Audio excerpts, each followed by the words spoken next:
Great, thanks, Rick. I'm Megan Hughes. I'm really happy to be here. I work at Stillwater Counseling and Pain Management Clinic. That's my clinic, and I've been doing this work in the area of chronic pain, chronic illness for about 15 years or so. I've got research in the area. I find it all really fascinating, and I'm glad to be here to present some of my ideas today. We'll be looking at the neuroplasticity of central sensitization. This is part one, because there's so much information I couldn't fit it in, so we'll have part two in July. This is about what is happening in the brain that creates sensitization and what we can do. Actually, the doing part is important. What do we do to start to desensitize and start to reclaim the body? I often find that in lectures and seminars, there's a lot of information on the idea of what it is. This is kind of a little bit only on what to do about it. So today I really want to focus on what to do. So now this is my first time doing a video like this in Zoom. So I'm going to be getting to know how to do this as we go. I wanted to just say about questions and answers. What I like to do is have questions throughout because I'm presenting ideas that maybe take a little bit of unpacking. So I will present an idea and then say, are there any questions about this? And if you have a question, please present it.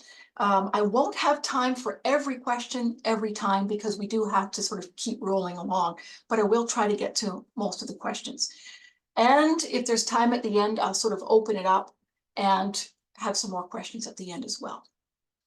So as usual, with these kinds of groups, people may be talking about themselves and their own experiences. So we do need to have group rules, which are we respect what anyone else says. We're not going to interrupt. We're going to stay confidential. So everything that anyone says here that's personal simply doesn't believe. And I do encourage you not to share your personal information because there are 136 people here. So speaking in generalities is always a good idea. Okay, let's carry on. Good. I'm getting to know. There we go. Okay, the first slide, I just wanted to quickly go over what the rules of neuroplasticity are, because this is going to be explaining what's happening as we go along. You guys may have heard this already. I'm not going to go through every single one of these. The big ones are use it or lose it. So I like to think about the high school French that I learned, and that I just don't have that anymore. And the reason for that is because I just don't use it. Now, it doesn't mean that it's not there. It means that it's been relegated to being not relevant in my life. But if someone starts speaking French to me, I'll go, yeah, I think I remember this, and it might come back, but I haven't used it. Now, the second one, use it and improve it, or fire together, wire together.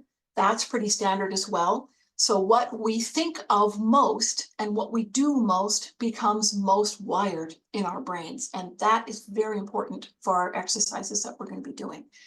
Now, the rest of these are really important when it comes to changing neuroplasticity. Specificity, repetition, I really, really want to stress that. All of these exercises are really helpful, and they're going to be more helpful the more you use them. So as much as you can every day, use these, and they're not really hard work exercises. They're more sort of looking at things differently exercises. Intensity matters, of course, things that we remember even just throughout the day. We don't remember a lot of the mundane stuff, but we remember the intense things. Those are the things that really create an effect. Time, so frequency and duration matter. Salience means how relevant is it to me? If I'm doing a lecture on mortgage changes over the last 30 years, sorry if anyone's really into mortgages out there, but you can understand how a lot of that information is just kind of going to go in one and out the other. But I'm doing this lecture, and this is relevant to you guys, so hopefully you're going to really take it in. That's salience. Age, of course, the older we get, the harder it is. We just need more repetition, that's all.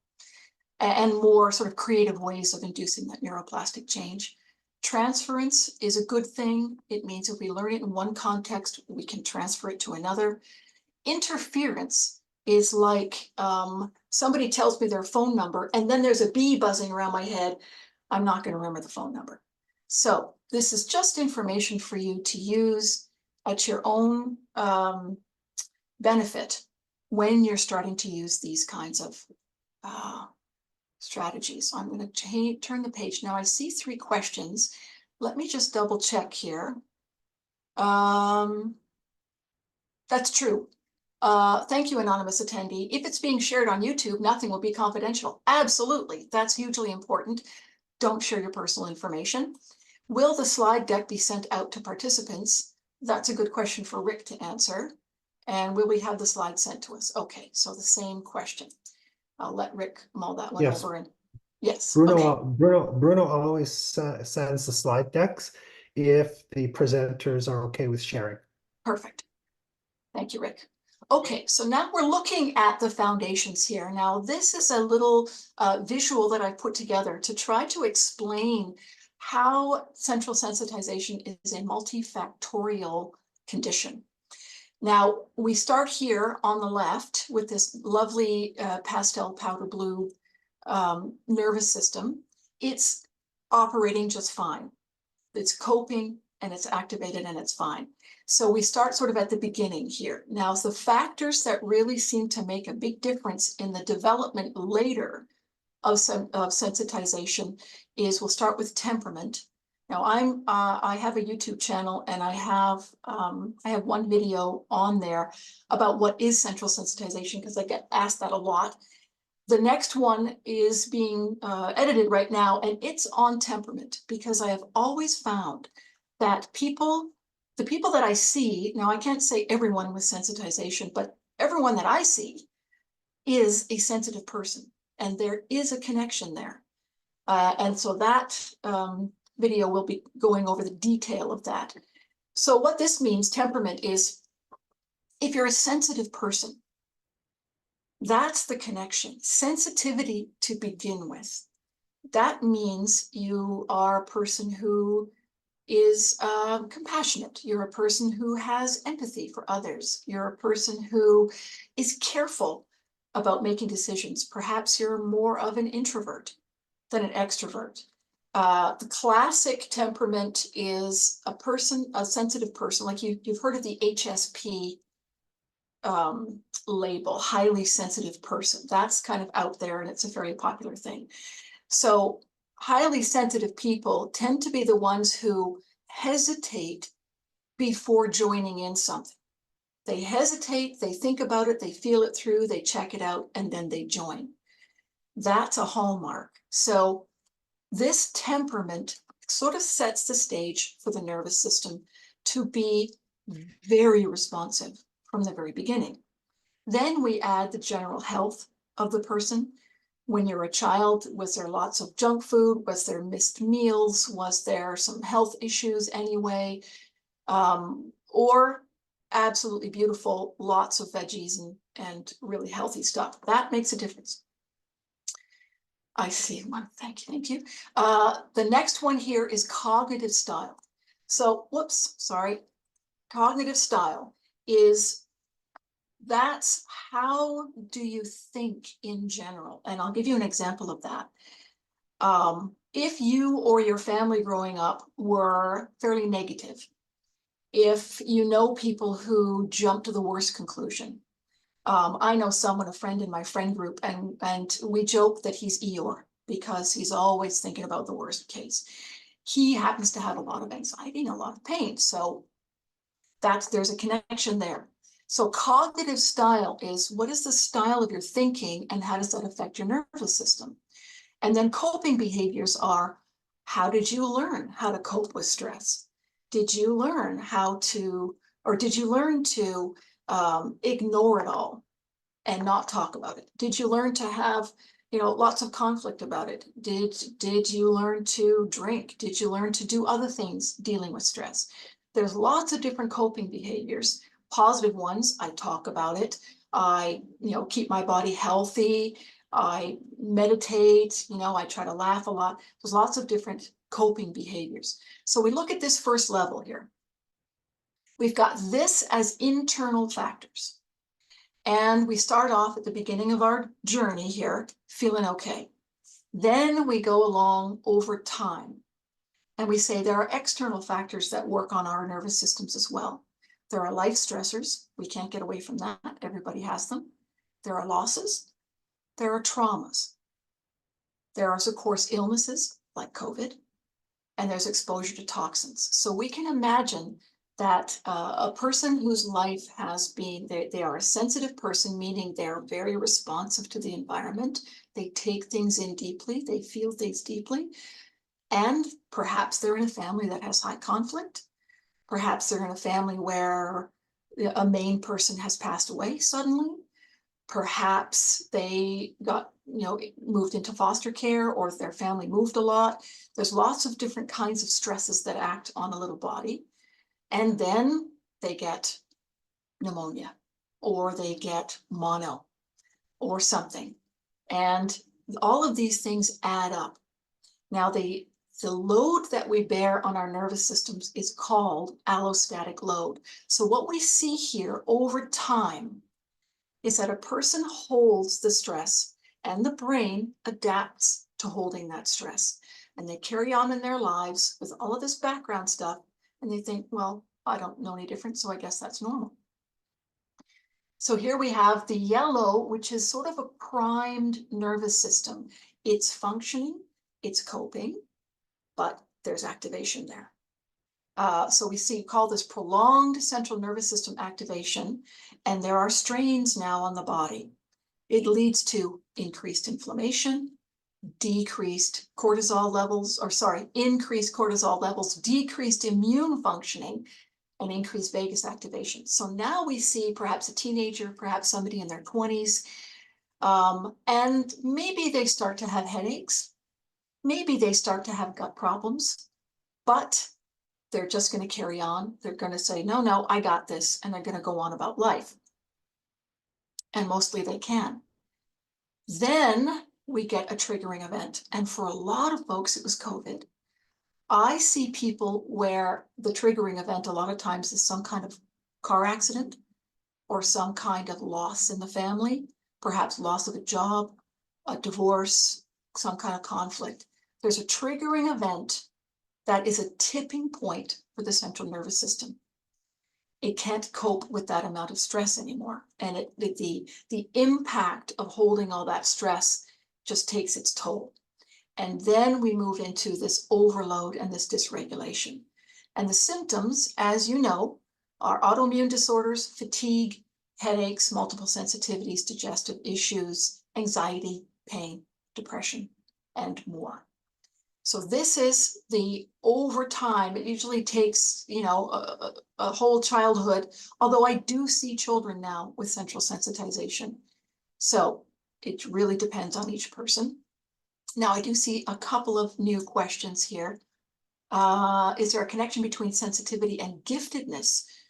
Oh, well, I don't know. That's sort of outside of the purview of this particular talk. I would think that giftedness is a different thing because that has to do with brain centers. And I would imagine that there are some gifted people who are kind of insensitive. I'm not sure. That's an interesting topic for research. Your slide says increased vagus, isn't vagus nerve linked to parasympathetic nervous system activation helpful? Did I get it upside down? Maybe I did. Increased vagus activation is yes, good for you. Decreased is when things go wrong, wonky. Thank you for that. Okay, so the next one, I'll have to just change that little. There it is. Okay, so here are the people that I see, and I just put this out there to you to just sort of sit with and say, do I fit this? A typical demographic that I see for sensitization is right in the prime adult years, although as I say, I do see younger people, and of course older people, mostly right in those prime adult years. Educated, professional, ambitious, articulate. I usually see people that are helpers and doers, And what I mean by this is, yeah, I see, thumbs up. People who are the one that their friends call on when they need help. People who will add to their load if it means helping other. Lots of thumbs up. Yes, yes, yes. Okay. So helpers who kind of put themselves last. And this goes down to that sort of culture of poor self-care. Particularly for women, I have found there's often a culture of everyone's needs come first. I'm okay. I'll just suck it up. It's easier if I do it, right? All of that stuff that means self-care comes last. Now, the doer piece, that will come up again later. I do find that one of the biggest shifts that a client needs to make is shifting from a self-image that revolves around getting her done, right? Around accomplishment and achievement and effectiveness and competence and capability. And their lives and their sense of self revolve around that.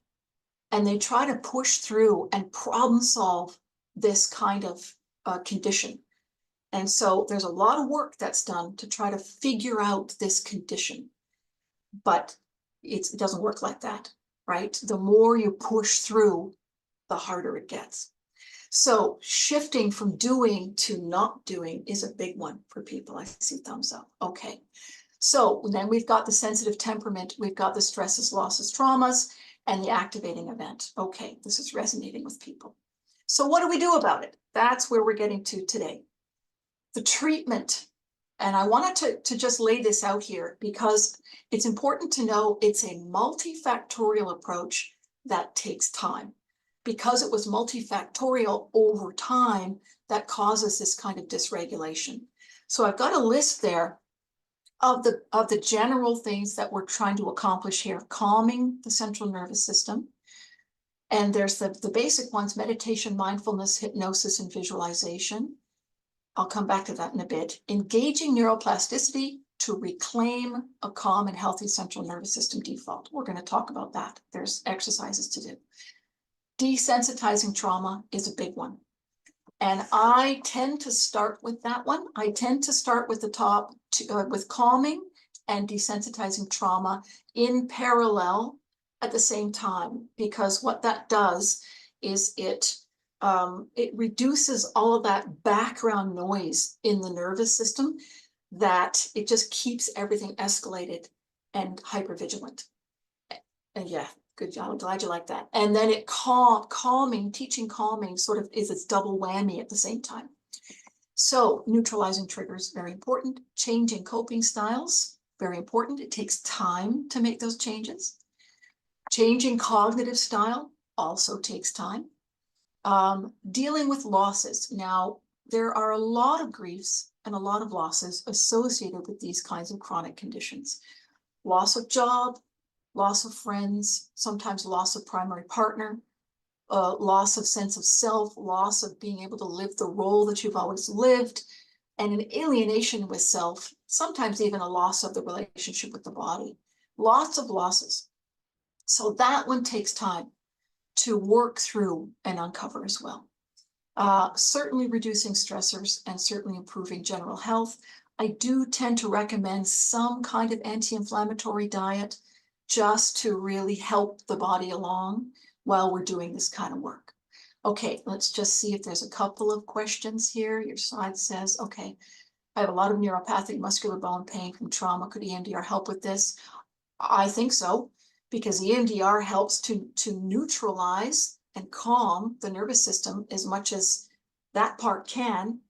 It certainly couldn't hurt, right? Because stress increases subjective experiences of pain. What is EMDR? Oh, that's a good question. I'll just quickly say EMDR stands for eye movement, desensitization, and reprocessing. Now, it was called eye movement back in the day because that was how we all did this, and the eyes go back and forth. Now, the reason for that is because when the eyes go back and forth, it produces an automatic calming sensation in the body. So when a person is doing any rhythmic bilateral stimulation, it could be walking, it could be running, It could be swinging on a hammock, the body calms. And the desensitizing is desensitizing the trauma trigger. Reprocessing is a cognitive piece that moves a person from the negative beliefs to the positive beliefs. It's very effective, it's very quick, and I do it all the time. Thank you for that question. Okay, next one. I wanted to talk a little bit about limbic system. So now we're going to get into what's happening in the brain. I'm not going to dwell here too much because we want to get onto the exercises. But I like the limbic system theory because it really does explain why this dysregulation happens in so many systems of the body. Because the limbic system is the control center for many systems of the body. Emotional regulation, sleep regulation, appetite, all kinds of things. And what the research has found, and I've just written a little bit down there, Rome 2000, they actually named this, what was happening, limbically augmented pain syndromes, but that didn't catch on. So now we call it, wind up of the nervous system, or being in survival mode, or central sensitization. A sensitized limbic system, that's trauma, stress, augments and actually amplifies pain perceptions. So when a limbic system is stressed out, it finds more stress. It creates more stress in a way. A vulnerable limbic system, which is in other words a vulnerable person, could be sensitized after years of emotional trauma, loss, or abuse, and that makes sense. So the limbic system is key, and emotional regulation is part of the limbic system. A couple of questions here. Can EMDR increase pain levels? Can EMDR help you if you have movement sensitivity and disequilibrium? Would sitting in a rocking chair be a form of EMDR? I find eye movement painful. Okay, we don't really do eye movement anymore. We do tapping mostly. I've got some little tappers, some little electrode things that a person holds and it goes tap, tap, tap, tap. Rocking chair, not so much. That's an interesting question. Rocking chair goes back and forth. Side to side is really the most helpful. So I say a hammock, a nice slow walk even, or tapping yourself, tapping your feet, tapping your hands. Can EMDR increase pain levels? Yes, if not done well, if not done paced correctly. A person can go into their trauma and of course be all escalated and just say, okay, our session's over, bye-bye. So, that shouldn't happen.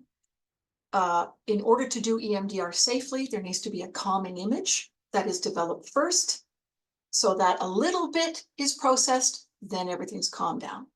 Then a little bit, then calm down. So the EMDR itself needs to be regulated so that a person's nervous system doesn't ever get beyond a threshold that it's going to increase pain. Can it help you if you have movement sensitivity and disequilibrium? I have done not quite EMDR. I also do clinical hypnosis, and I had someone who I've had lots of folks that have vertigo. Disequilibrium, I would think, is a vertiginous kind of condition, but also pain, what was it called? Not body dysmorphism, sorry, I'm forgetting. They were detached, they couldn't, proprioceptive issues.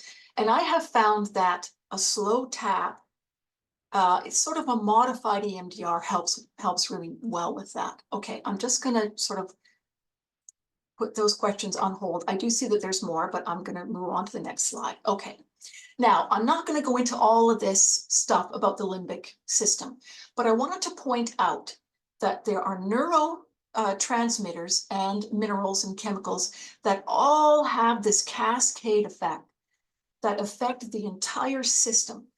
And I just highlighted the ones that you may have heard in your comings and goings, or if you're doing research, so that all of these are a part of a very complex system that when it's increased, it leads to inflammation, pain, depression, anxiety, dysregulation, like calcium flowing and all kinds of stuff happening that's changing the way the body is working. And I just wanted to sort of point that out. This is complex and needs to be changed over time. Okay. Here's a big one that I use, sensory motor overlay. So there is a concept out there that I've written in here called sensory motor amnesia. That's been around for a little while. And I've sort of piggybacked on that because of what I've seen with people. The term sensory motor amnesia is a term that describes, it's really fascinating. It's when we learn a new physical ability. So let's say we learn how to ride a bike. At first, we do this physical activity very, very consciously. Everything we do is conscious. So it's like, where do I put my hands? I'm going to put my hands here. And now I'm going to step over. Ooh, I'm falling. And I step over. I'm sitting down. And you know, where do I put my feet? And the whole thing is so conscious. But when we start to get into it, when we start to feel the ease of it, then we say, oh, I get it. Now, getting it is where, oh, I can let go of consciousness now, and my body can take over. Now this person here, Thomas Hanna, he called that sensory motor amnesia. That's just making it automatic so that we don't have to have conscious awareness of it. So what I started to see is that folks that have these physical difficulties like inflammation or pain or stiffness or all this kind of stuff, they get into this state in their bodies and they're not aware that they're in them. So I've got this example here. For example, in slouching, because I try not to slouch, but I do. In slouching, our nervous system learns to keep us in slouched posture by keeping certain muscles on the front contracted and muscles on the back released. And our proprioceptive, which is where I am in space, and our vestibular system, which is how I'm balanced, allowing us, learning how to allow us to get more and more comfortable in this unnatural position. So that slouching begins to feel normal and even good. And sitting up in our what used to be a normal position takes effort and feels uncomfortable. So what I call this is sort of a sensory motor overlay or overriding. Now, neuroplasticity sort of upgrades happen all the time. And it's like we've got software in our brain that's being continuously upgraded depending on how we're using our bodies and how we're interfacing with our environment. So if I'm slouching all the time, or if I'm just sitting all the time, my neuroplasticity is going to upgrade to say, this is my new normal. This, that feels like work. But if I hold this and I practice this, as you know, then I'm going to be able to sit up straight again. So the upgrade can be negative, is my point here. The upgrade can be towards something that maybe not great, because the brain is just doing what the brain does. So all the sensations that we have that are based on sensitization can be considered to be upgrades, overwritten, that keep us there, that the overriding has not been removed to get us back to what our original was. And we have exercises for that. So I just wanted to sort of point that out. That's one of the concepts, thank you, one of the concepts that we're going to use in these exercises is how to rewrite what the body's doing. Okay, I'm just going to look at questions here real quick. I think there's a couple of new ones. Okay. Can central sleep apnea be a manifestation of central sensitization or sensitized limbic system? Rick, I might ask you about this one. I think that sleep apnea is a little bit different, but I'm not sure. Do you happen to know anything about that, Rick? Yeah, completely different. Yeah, Different animal.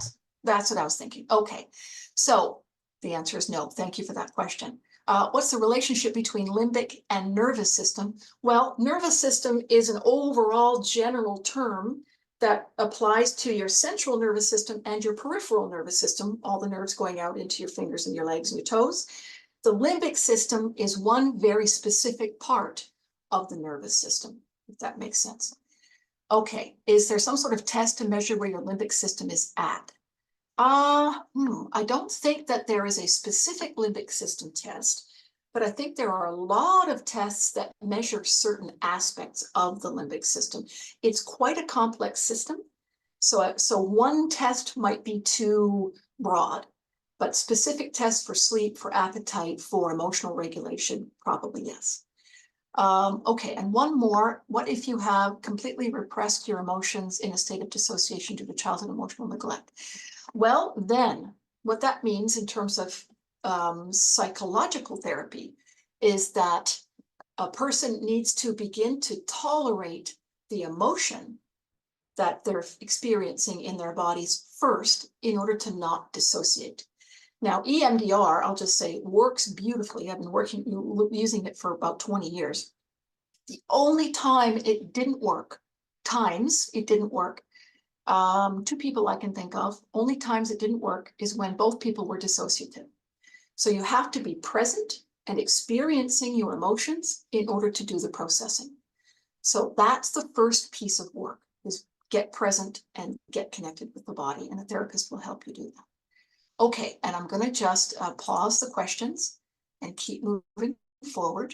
Okay, I can't see the title here. I think this is motor cortex homunculus. I really like this one. I like the concept of a homunculus. I don't know if you've heard this one. It's a great word. A homunculus is a general term that refers to any human-shaped thing that is smaller than a human. So on our motor cortex, at the top of our brain, there is a map of our entire body. And as you can see there, it goes all the way from, genitals, leg, hip, trunk, neck, arm, forearm, thumb, all the way through all the parts, both left and right. But if you notice, the homunculus parts are not relative in size to the parts in our body. And this is important.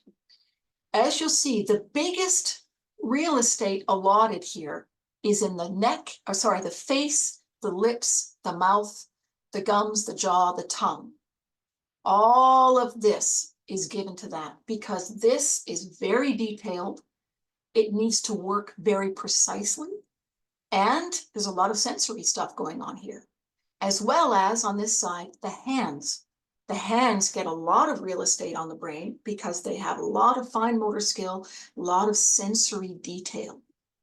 So this is important for us here because what this says is that the map shrinks or grows depending on the usage of the part in question. Now, think about the parts of your own bodies that you focus on the most. Let's say I've got a neck issue. I've got chronic neck pain. I'm going to be thinking about my neck a lot. I'm going to be adjusting my neck a lot. I'm going to be tracking how my neck feels. I'm going to be basically aware of my neck a lot. And that means that the real estate in my brain is expanding to accommodate all of that information. So now the neck area in my homunculus, my motor cortex, is going to be a little bit bigger than it was before. And what happens when it gets bigger is there's more space for more information. So now my sensory experience of my neck is going to become more detailed.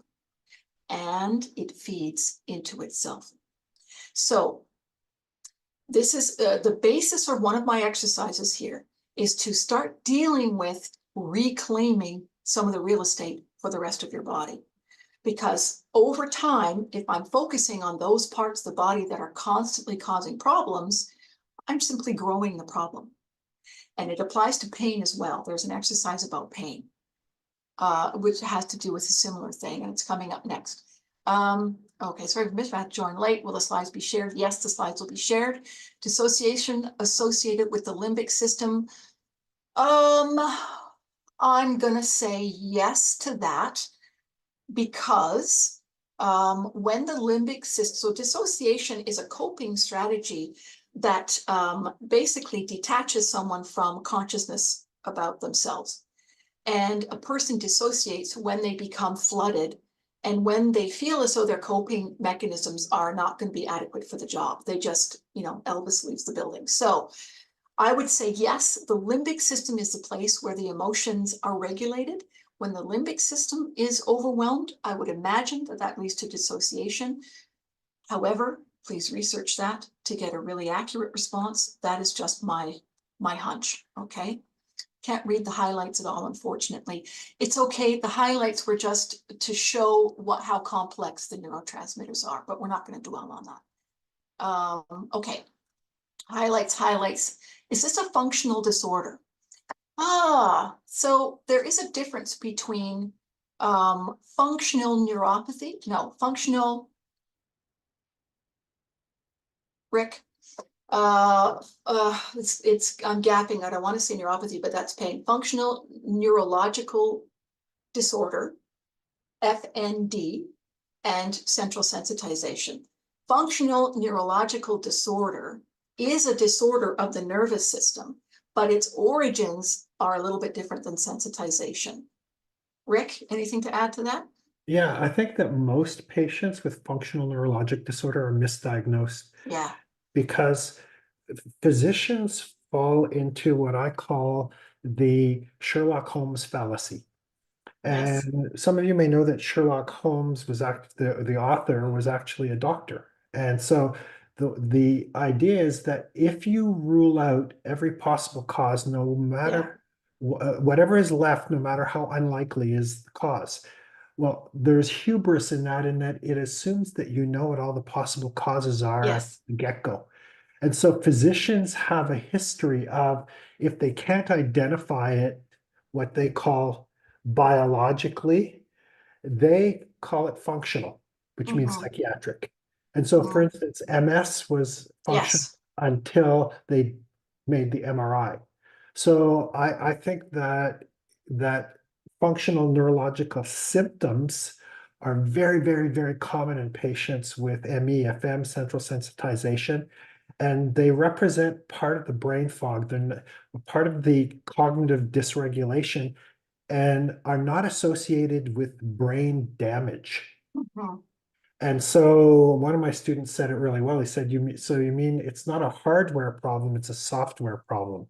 mhm, And so, yes, and remember that a lot of the words functional, like we used to have functional dyspepsia. But now the gastroenterologists, and we're having a presentation on this, have agreed that they should get rid of the word functional because mhm, most of the diseases that they called functional, which mhm, included IBS, mhm, central abdominal pain, or functional abdominal pain syndrome, functional dyspepsia, were all part of the gut-brain microbiome mhm, axis disorder. And mhm. so that I hope to see the word functional disappear in my lifetime. It's a catch-all that physicians automatically somehow become experts in psychiatry when it doesn't fit the tests. So Absolutely. I'll get Good. off Okay. my crate, my bandwagon, but No, we all agree with that bandwagon. Thank you. Okay, and there's two questions about fatigue here, which I think are good questions. Does all of this stuff apply to fatigue? Now, fatigue is one of those symptoms that kind of accompanies a lot of different conditions. But yes, this stuff can apply to fatigue. It just means focusing a little bit differently. So if it's not one specific body part, then it's focusing on a feeling. Anyway, I'm going to say yes. I'm going to stop myself because the exercises that we're going to be talking about will cover fatigue. Okay, thank you for those questions. Okay, next, exercise number one. Good, we're heading into the exercises. So in my experience here, by the time people come to see me, they have been through the gamut of the medical system. They have, of course, been searching. They've been trying to figure out. They've had symptoms for years, usually. They've been to doctors, they've been to specialists, they've tried exercises, they've read books, they've tracked, they've monitored, they've tried diets, they've done everything. By the time they get to me, they say, okay, what do I do? And this is going back to the doers, right? But their brains are so locked in to doing that they don't know how to relax anymore. So this exercise here is, I like to start this one off because it's so fundamental, it's so key to having a person's mind relax. And I don't mean meditation, and I don't mean mindfulness. Relaxing a mind means shifting the mind from being goal-directed, problem-solving, or task-oriented. So if we sit and think for a moment about how you're thinking just in your day-to-day, you probably move from task to task, and you say, I should, I have to, all the time. That's usually what people do. If I was to ask, when is the last time you relaxed? When is the last time your mind felt relaxed? Probably a long time. I see some, okay. So this exercise, the default neural network, is a system in the brain, and the brain works in systems always, it's never usually just one spot. The systems working together. This system lights up when the brain is at rest, and it doesn't light up any other time. And there's been some tentative research that says there might be a link between having a faulty default neural network and later on, neurological issues. Nothing quite conclusive yet, but what this exercise is learning how to light up that network. It's also called default mode, for those of you who are into the research. So what it is basically is you imagine yourself, this is how it feels. Imagine yourself on a vacation. Let's say you're at an all-inclusive so that you don't have anything to worry about. All of your needs are being taken care of. And if you're with people, all of their needs are being taken care of. You are relaxed. You are at ease. You are gazing somewhere up at the clouds or at the trees or at the ocean, depending where your vacation is. And your mind is free. It is free to wander. So it might look something like, that cloud, looks like a bunny rabbit. Reminds me of a rabbit that I had when I was a kid. Gosh, I haven't thought about that in a long time. So free association, just one thought to another. There's no should, there's no have to, there's no tasks, there's no goal, right? That produces a specific response in the body, which is a relaxation response. And I have found that when people come to me, they are so wound up and they're stuck that I will often say, let's just try this. Let's try it here, okay? All of us here. When I say, okay, go, I want everyone to try to just get into that relaxed space and just see how long you can maintain it. And the first time a task pops up, or a I should, or a problem solving, or an I have to, just send me a heart or a hand, okay? And we'll just see how long we can go. So I'm going to get everyone to just relax and take a nice deep breath. Okay, now see if you can relax your mind, go on vacation a little bit.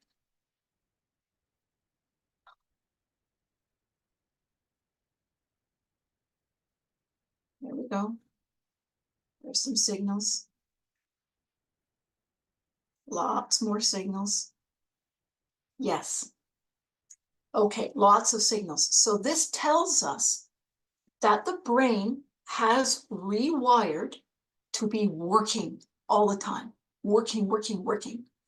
And that even though you can find relaxation, it won't stay there because the brain's default says, no, I'm used to working, I've got to work. And this is all about neuroplasticity.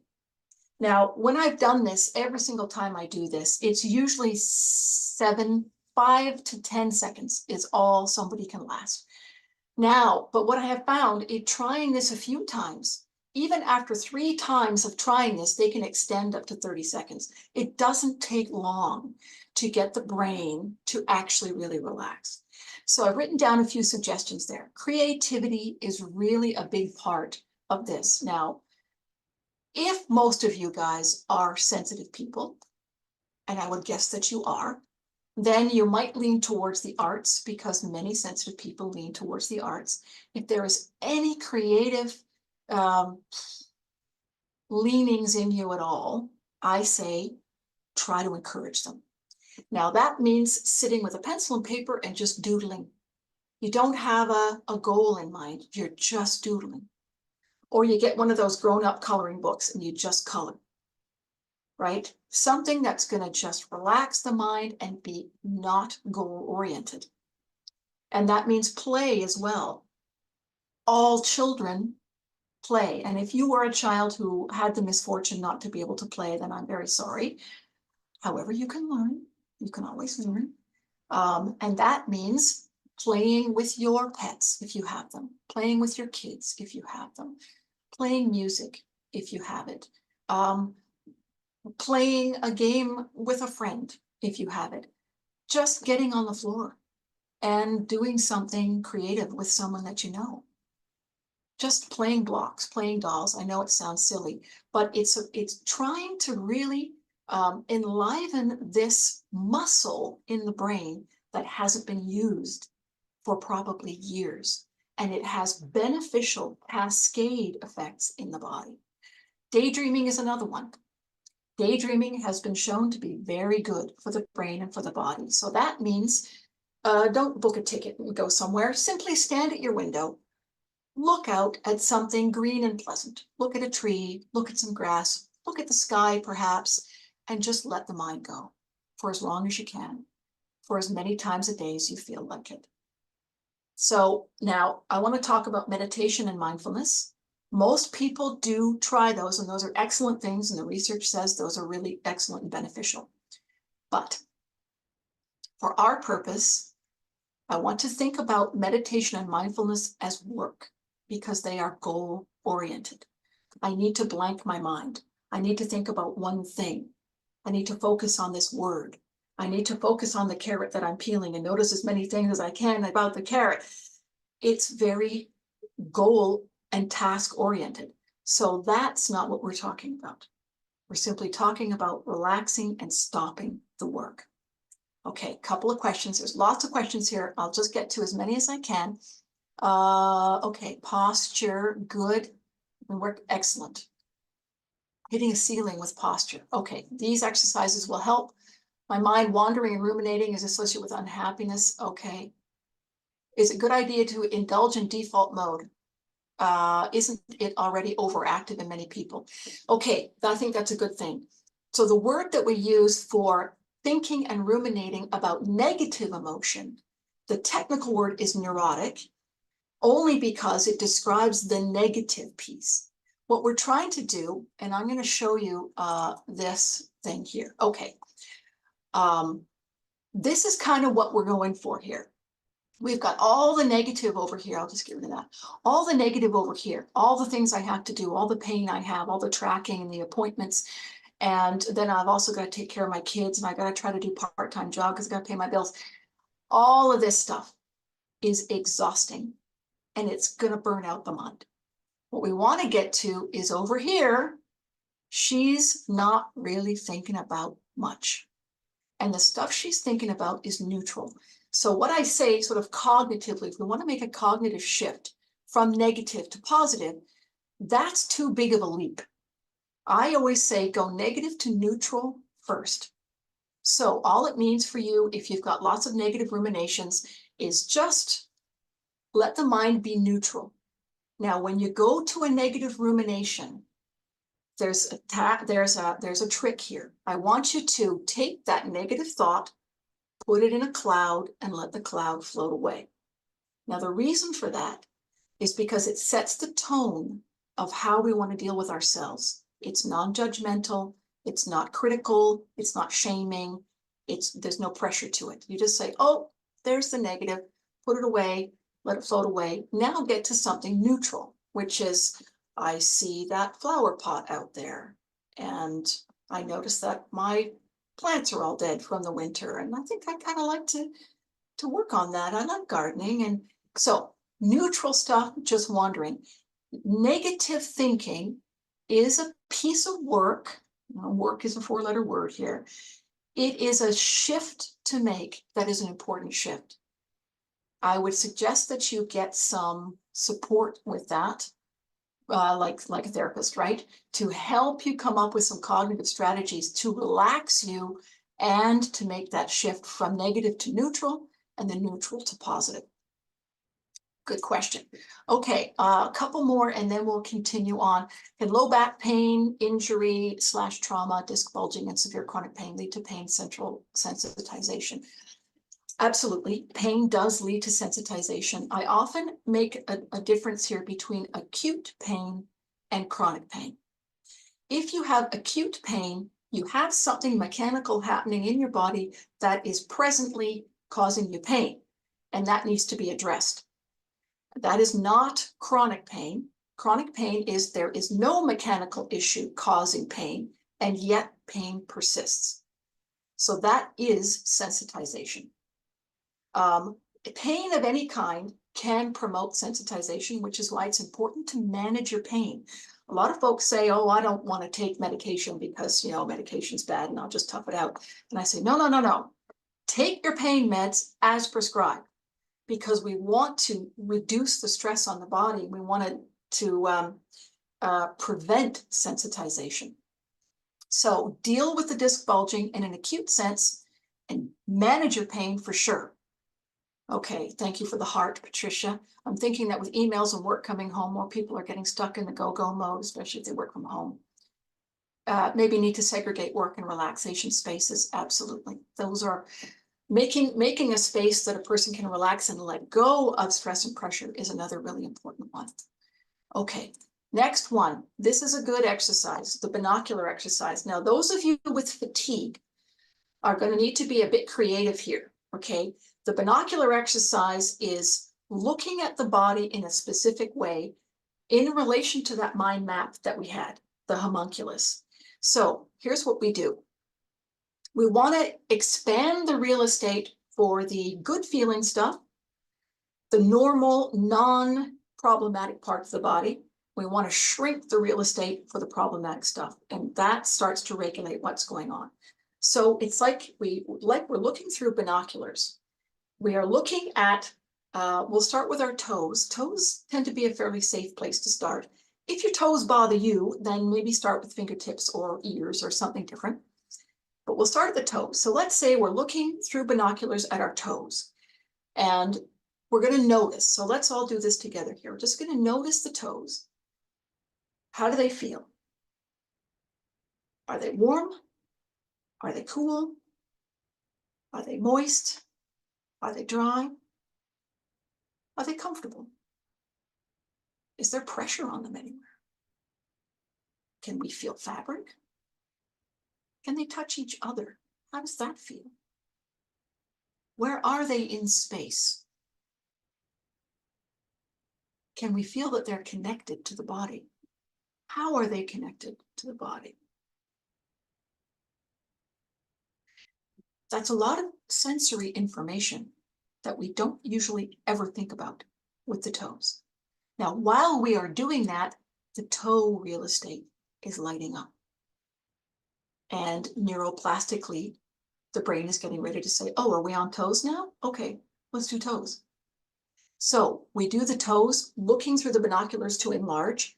We carry on, we do the foot, asking all the questions. We do the ankles, we do the calves, we do the shins, we do the knees. We work our way up, and if we get to a problematic zone, we switch the binoculars and we reduce the vision. We just gloss over. We say, oh, those are the hips. That's okay. I'll just whatever. We don't dwell in the problematic place. Then we get to an okay place again. We shift the binoculars and we carry on. We're noticing all the sensations, and we just keep turning, enhancing, decreasing, enhancing, decreasing all the way up. And if you do that, it takes a time, right? Because you're really slowing down and going through the body. But what we're focusing on is the good, normal, non-problematic stuff. And we're defocusing on all of the problematic stuff. And we're helping our neuroplasticity that way. I'm going to take a couple of questions, maybe about this. I think I might be behind a little bit. If I don't get to your question, there will probably be time at the end that I can get to it again. Okay. I'm an artist, and what you are telling me is happening to me when I do art. Good. Okay. How about singing? Singing is beautiful. Singing is beautiful. It oxygenates the body. It relieves stress and tension. Absolutely, sing your heart out. What if it's hard to focus on anything but pain when you have a lot of it? Okay, then that's the time for pain management. rather than the neuroplastic exercises. You must be able to focus. If your pain is so bad that you can't focus, then you're going to need some help, right? You're going to need to do the pain management techniques that you've been taught, which is relaxation, breathing, maybe ice, maybe cold, maybe take your pain meds, maybe call a friend, do the stuff that you know helps you. These neuroplastic exercises are more to be done when it feels manageable to do it. We don't want to pile on if you're already in pain, right? Just be kind and deal with your pain and get yourself grounded again, stabilized again. How about crochet, knitting, quilting? Yes, yes, and yes. If you can do those things, absolutely do them. If they soothe you and calm you down, absolutely do them. They're good for neuroplasticity, learning anything new. If you're not a knitter, learn knitting. If you're not a quilter, learn quilting, because anything new really spurs the brain to grow more synaptic connections. So while you're doing these kinds of exercises, you could be learning Spanish, and then it will help all of these exercises. You might even learn how to do them in Spanish. Okay, are puzzles too task-oriented? That's a good question. I love doing puzzles. That depends. I'm going to say that's a personal one. Experiment. If you're doing a puzzle and you feel relaxed and your mind is wandering, good. If you're doing a puzzle and you're saying, where is that piece, and I got to find it, why can't I, and I'm never good at anything, then maybe not puzzles, right? It needs to be, I'm getting lots of, okay. It needs to be pleasant. It needs to be calming, right? So use your judgment and be kind to yourself. Okay, I'm going to do one more. I've been frustrated with drawing, writing, because the perfectionist in me can't shut up. How do I get back into the flow? Excellent question. Perfectionism is a big obstacle.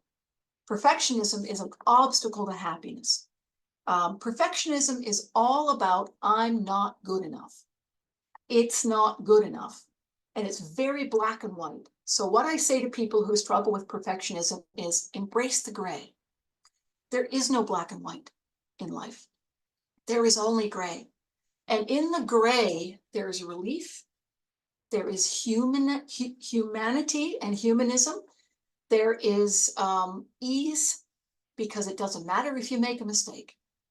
And in fact, I was friends with an artist for many years, and what he used to do, he used to do beautiful paintings, and then he'd take some random color on his brush and he'd go right on the painting, and it would, mortify me every time. He'd go, no, there is no such thing as perfection, and you've got to embrace that.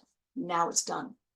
So embrace the mistakes. Let yourself make mistakes.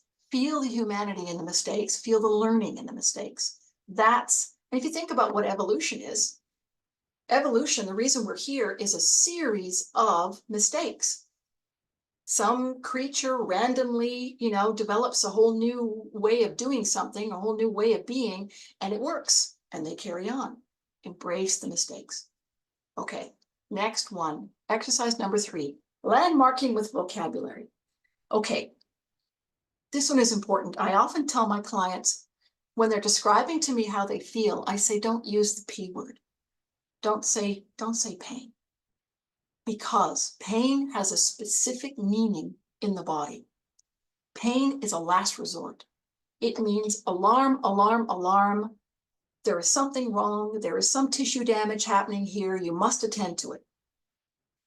Now, when it comes to sensitization or chronic conditions, there is no tissue damage.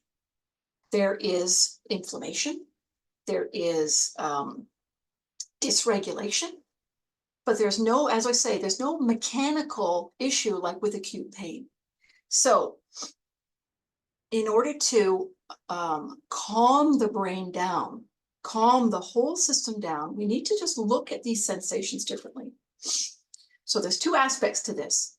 The first is naming what's actually happening in your body using words other than the P word. Really getting specific about it. Now, I've done this with my own pain. Everybody has pain. When I've had pain, I have sat and said, what's really happening here? And you can actually sort of start to visualize it as this is electrical sensations messaging going throughout my body. And I don't need to worry about this. It's just messages. But you can also say, just use different vocabulary. It feels tight.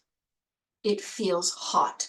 It feels tingly. It feels electric, buzzing, throbbing, achy. There's all kinds of words. Angry, red, you know, so using descriptive words just takes it that shade further away from alarm and pain. So that's one aspect of landmarking with vocabulary. The other is, I will say to you guys, pick a part of your body that feels okay right now. Maybe it's the back of your right ear. Maybe it's the crook of your left elbow. Maybe it's behind your left knee. Pick a part of your body that is not having an issue. And see if you can describe, come up with 3 words to describe that feeling. Let me just see if there's, you can chat, you can write it down. I'll go to the very end. Okay. Most people say, when I ask them that, they say, fine, normal, and that's it. They can't get anything else because we don't pay attention to how whoops, sorry, I'll go back. Back. We don't pay attention to how normal feels. Free, easy. Oh, good. You guys are good. Soft is one. Warm. Pliable. I like that. Free.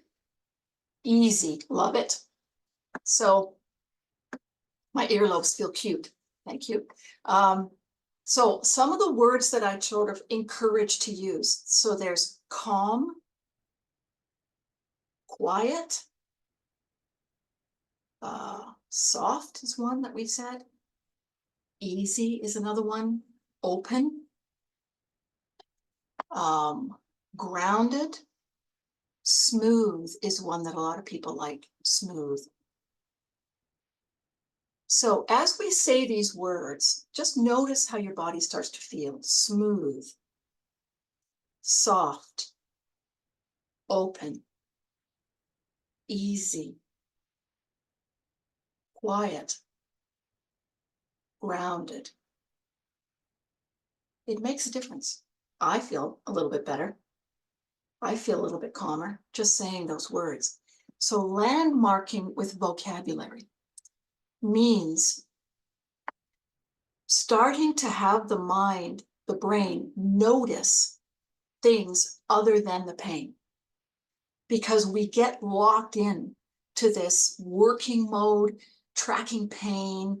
I'm a person with pain. I'm a person with sensitivities. I'm a person with, and I'll talk about that next time, this identity that a person ends up getting entrenched into. So as you notice, more of the softer, gentler feelings of open, clean is another one that people have used. Buttery, I have heard. Sweet, I have heard. Lots of words that we simply don't associate with our bodies. So start to associate it. It makes a difference. Okay, next one. Here's a big one that I use. This one takes a little bit of practice. This is a sensory overlay. That's what I call this, or sensory revision. It has to do with the overriding that we talked about earlier. Revising the version of your perception in your brain to be healthy and well, rather than to be alarmed and ill. And we draw from memory what that feels like. So it's a sensory memory that we are activating, and then we sort of invite it or we overlay it into our body now. And I can do this with structured journaling, but I'll just give you an example right now. So see if you can follow along.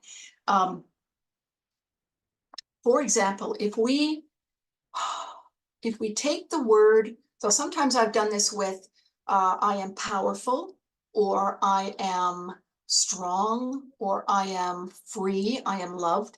Let's do free. Free is a nice one. Think about the last time that you felt free. And maybe you have to go back a bit. Maybe you have to go back to childhood. That's okay, as long as you can go back somewhere. Maybe you need to think about being with someone who was free, or being with a pet, or being alone in the woods or something. It doesn't matter what it is, just see if you can find free. Now, I'll give you an example. I asked someone this, and she said she remembers when she was a child turning cartwheels in the park. And that was a free feeling for her. And I said, okay.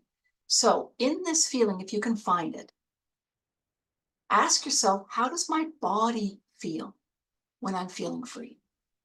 What is the actual physical sensation? And now our vocabulary actually comes into use. The physical sensations of free. So here we get, if you can remember being a child who's, doing what children do, for this instant, for this example, the client who said turning cartwheels in the park. It could be, I feel strong, I feel spontaneous, I feel flexible, limber. For me, I feel aligned, like I feel like my body is not straining. Now, what would that be? We don't have a not word. We want to have a word. So easy, natural, I think would be the word.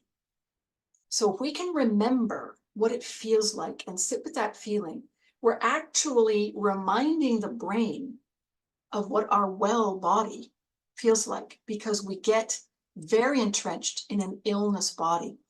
Gentle, content, I'm reading some of the words here, flowing, love that, flowing. Because there is such energy flow and there's such circulation. Buoyant, beautiful. Strong, powerful, playful, pleasant, smooth, still. Oh, so many beautiful words, you guys. Relaxed, soft, supported in the shoulders. Absolutely. That's how I feel too. I feel like, oh, suddenly I'm supported. I'm aligned. Now we forget what that feels like being in this illness body for so long. So structured journaling is a nice place to do this if you are a journaler. If you're not, then simply just imagine it and invite it basically into your mind and feel the feelings. What does flowing feel like? If you like journaling, then the structured journaling is, I feel, well, sorry, I'm getting two things in my head at the same time. Structured journaling is when I felt free as a kid, my body felt, and then you start to describe how the body feels. When I was doing cartwheels, I could feel the grass on my hands. I could feel the weight tumbling over. I felt balanced. I felt the thrill of my feet going over my head. I felt nimble, and just describe as much as you can, because when you're describing it, you're wearing it in your brain. And this is like, it's what athletes do when they're competitive athletes. They can't be training their bodies all the time. They need their bodies to rest. But when their bodies are resting, they're visualizing, because it activates the body in the same way that doing it with your body does. So activate your wellness body by going through memories of strength and freedom and easiness and flexibility and joy. Joy is a beautiful one. And relaxation. Anything that you feel like you want to feel, it's all here. As long as you have felt it at least one time in your life, it's here and you can draw on it. Okay, let's see. Exercise 5, we'll do this quick so that we have some time for questions. I love this, and I've had a lot of feedback from clients saying this made a huge difference. So this has to do with the pleasure centers of the brain. Now, I said earlier that by the time you come to see a therapist about this stuff, you've been working hard to figure this stuff out.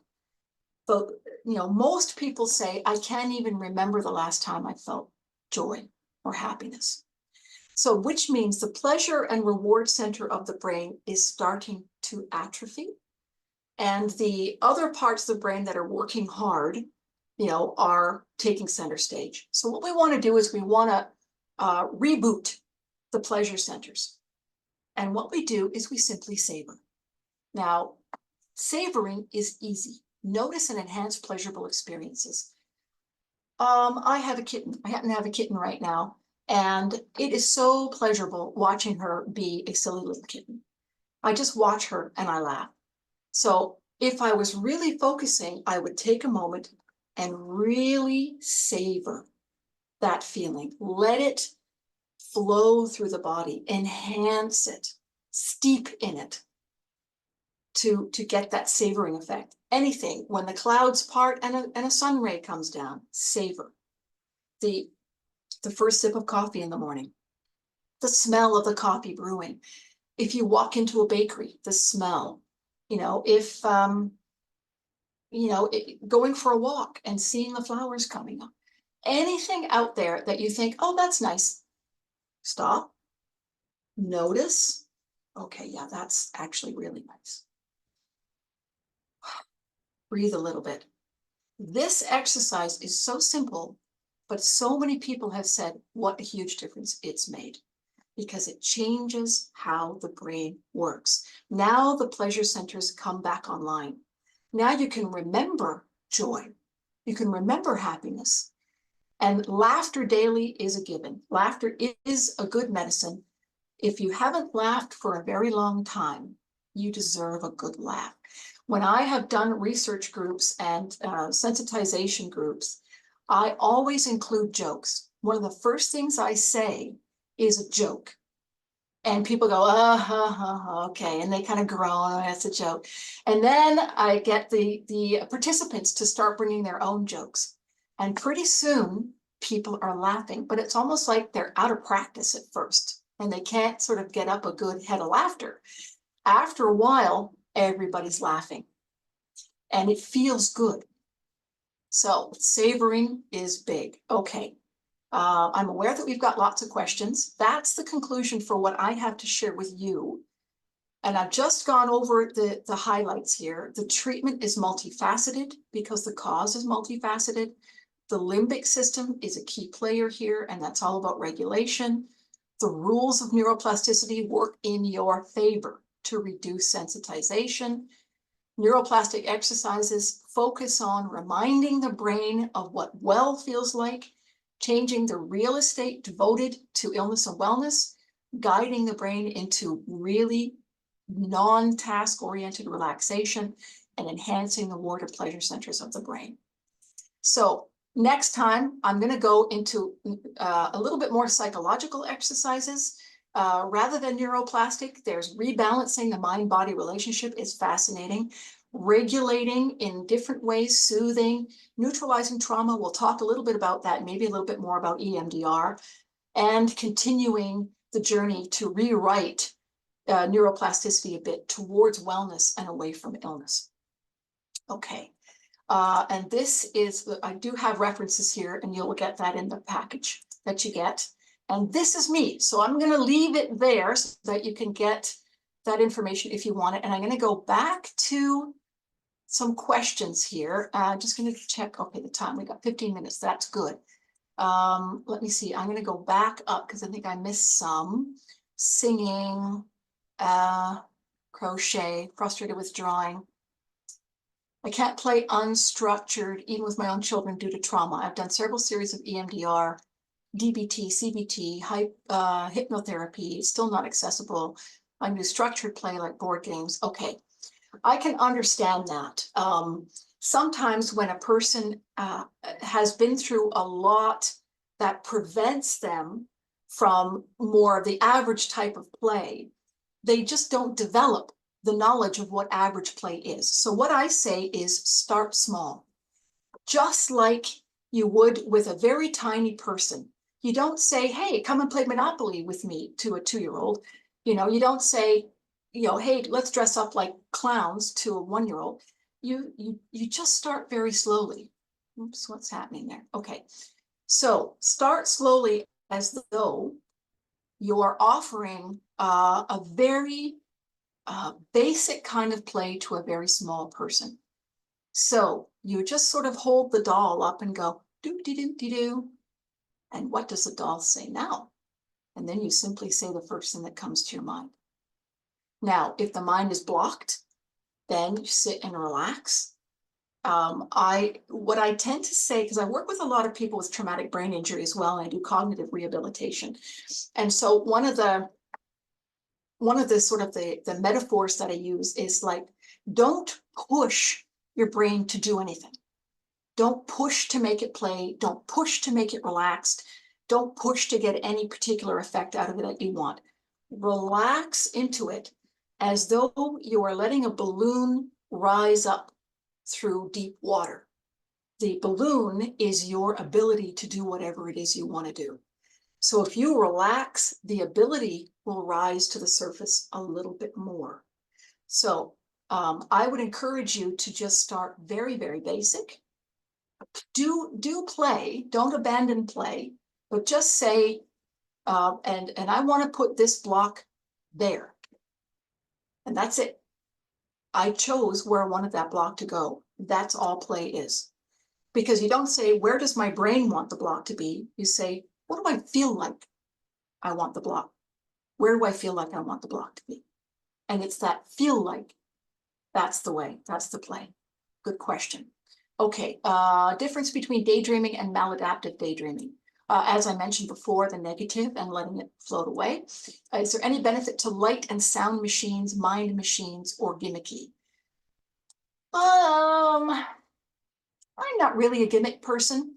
I tend to be fairly straightforward and natural. I mean, I do like the tappers for EMDR. Red light therapy, I think, is a good thing. But the gimmicks, no.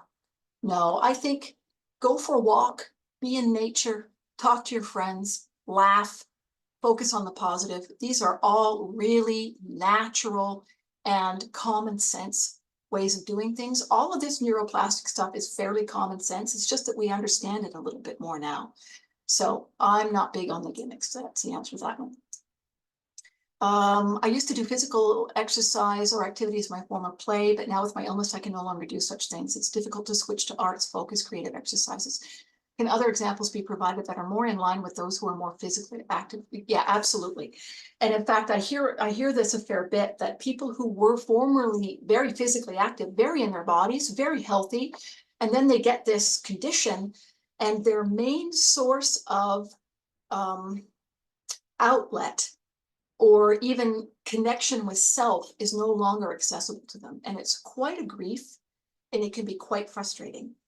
I would say, now something that we talk about in the CCDP was understanding what the basic core values were for you of that exercise. So for example, if I used to go hiking all the time and I really loved it, and that was my main thing, and then I got this condition and now I can't do it anymore, I would say, what was it about hiking that I loved? Or what was it about your physical exercise that you loved, Cynthia? Hiking for example, I loved being in nature. I loved being social with the people that I hiked with, and I loved feeling strong and capable. So we take those three values, nature, socializing, and strength. We say, how can I live those three values in a different way now? So how can you live your need for physical activity in a different way now? If your love for physical activity was because it made you feel strong, maybe it made you feel powerful, and maybe it got you outdoors.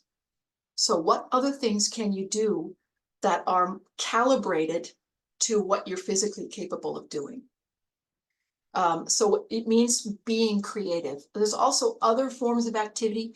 One that I really love, that I do myself and that I promote to anyone who's able, is Qigong. So that one I love. I've been doing it for years because it is meditational movement. It's called the movement of meditation, or the meditation of movement. And so it creates a lot of heat. I get a good workout, but I don't go anywhere. I stand in my living room, I look at a video, and I just move, and it's very calming, it's very invigorating, and you feel it. There, I will mention the Qigong video maker that I prefer. His name is Lee Holden, and I think he's American. I think a lot of his videos are made in California. He has these beautiful natural backdrops to his videos. He's got lots that are free on YouTube, but he's also got some paid ones that I think you can get on Amazon even. So I do recommend finding a physical activity that you can tolerate as much as possible. How do you stay informed about world events and not ruminate? Excellent. I have a good friend who is a very sensitive person, and she says to me, oh, I can't do the news anymore. I'm so upset about what I'm hearing. I don't watch the news. I listen to the news on the CBC because I find watching the news is too much. And I only listen maybe once a day, just so that I'm apprised of what's happening in the world. You must be your best advocate. If you feel disturbed by what you're hearing on the news, don't listen.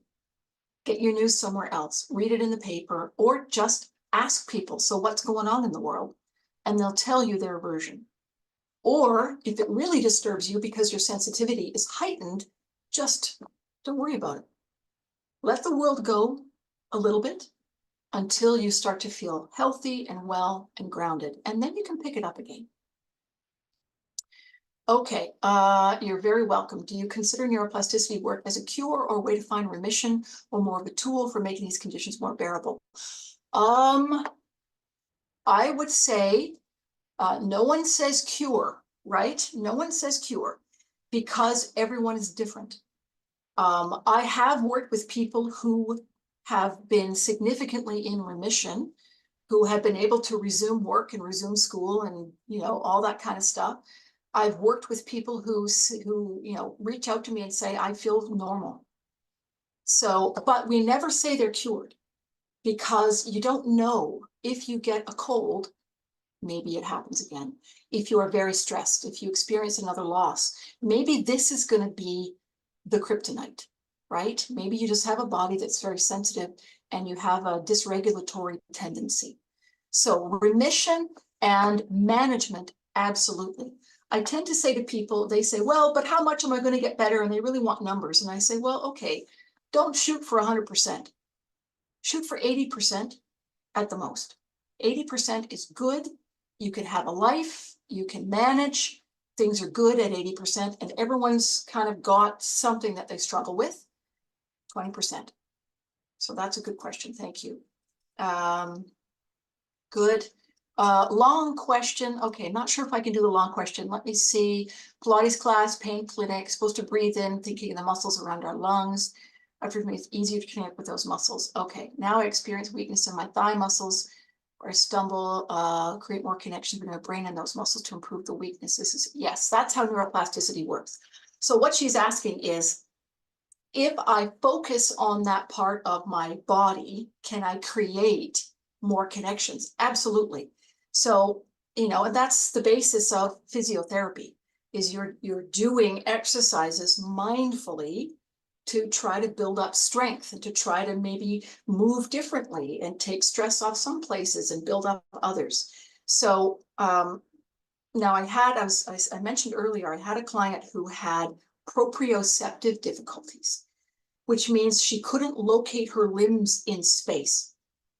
So what we started to do neuroplastically was keep moving and put things in her hands that she can manipulate like this to give her sensory information while she's moving in space. And that helped her to build up the connections to where her body was. So yes, neuroplasticity is the way to go. Is it appropriate for someone who's already hyper-focused on body sensations? That's a good question. A lot of times we say defocus on the body, which is why we're kind of trying to shift the focus on the positive stuff. So in the literature about highly sensitive people, it says that One theory for why sensitive people develop these kinds of things more than non-sensitive or averagely sensitive people is because we focus on our bodies more. We are in tune with our bodies more. We feel the little tiny things more, as opposed to others who just don't even register them. So this is where it takes a nuance. There's a sweet spot that we want to get to between focusing on what's happening in the body to know what's going on and letting go and ignoring and distracting and doing all of that stuff. Now, there is merit to distraction. Distraction works, but pain science tells us we also need to sit with and actually change. So the sweet spot here is focusing on the body differently, not negatively, not ruminating on the challenges, the pain, the difficulty, starting to notice other aspects of the body, like in the exercises that we did. Okay, if we have FM and widespread pain, the binocular exercise mainly focus on very few areas, correct? Yes, that's correct. Not every exercise may work for every person. If the binocular exercise feels problematic, just don't do it. It's just, you know your body best. If it feels like you're really struggling to find an area that feels good, don't bother. Just do the ones that actually feel accessible to you, okay? Because we want to decrease the amount of work that you're doing, not pile on to the work that you're doing, okay? Can you elaborate on what you mean by enhancing and reducing? I think that was in relation to enhancing real estate and reducing real estate, because we were doing the binocular exercise around that time. So that means sort of waking up the parts of the body that are outside of our consciousness, like our toes, and reducing the awareness of the parts of our body that are problematic because there's too much awareness on them already. So enhancing the good stuff, growing real estate, reducing the bad stuff, shrinking real estate. Okay. And my experience is that it's better to accept and welcome the problematic area before moving on rather than ignoring it entirely. Yes. And that certainly is an approach. High hips, I hear you. Absolutely. And so there was a pain scientist from Australia that I really liked. He was a funny guy. Lorimer Moseley was his name. He's been around for a while. And he basically said that we need to address the pain in some way rather than it just ignoring it. And I tend to sort of use this metaphor of a barking dog. If a dog is barking, barking, barking, barking, barking, we're not going to just ignore the dog because it's not going to stop barking. We have to address the dog, but we're not going to say, oh my God, not you again. Here we go again. When are you ever going to stop barking? Because that's not going to stop the dog barking. What we need to do is say, come here, and shh, it's okay. And soothe the dog. So that's the change. I'll talk about that in July. That's the change in addressing the pain. We need to find a way to address it that actually addresses it positively. Now, I see the time. I'm going to just scoot down to the end here because this is just to get a different flavor of question. Lots of words. Okay. I don't know if this counts as sensory overlay revision, but I happen to be working on a photo book of my past 10 years as an anniversary gift. Seeing all these photos at once really did something to how I have been feeling. Absolutely. That is an excellent example of an organic, spontaneous overlay. You remembered who you were in those pictures, and it brought feelings to your body, and it changed how you felt. Thank you for sharing that. I see Rick is back. Thanks, Megan. Okay. So you can see how much information there was and Yes. why Megan decided to add a second presentation. And Yes. I think we picked a date in July. July, that's right. I don't have it on me, but yes, Yeah, it's in July. if you want to know, you can have a look at our website. The schedule for the special lectures is usually 6 months ahead, so you can kind of get an idea. You'll get an invitation 2 weeks before. But thank you so much, Megan. I learned a ton. Oh, And I good. look forward to your second presentation. Great. Take Thank you, care, Rick. everybody. Thanks, everybody. Bye.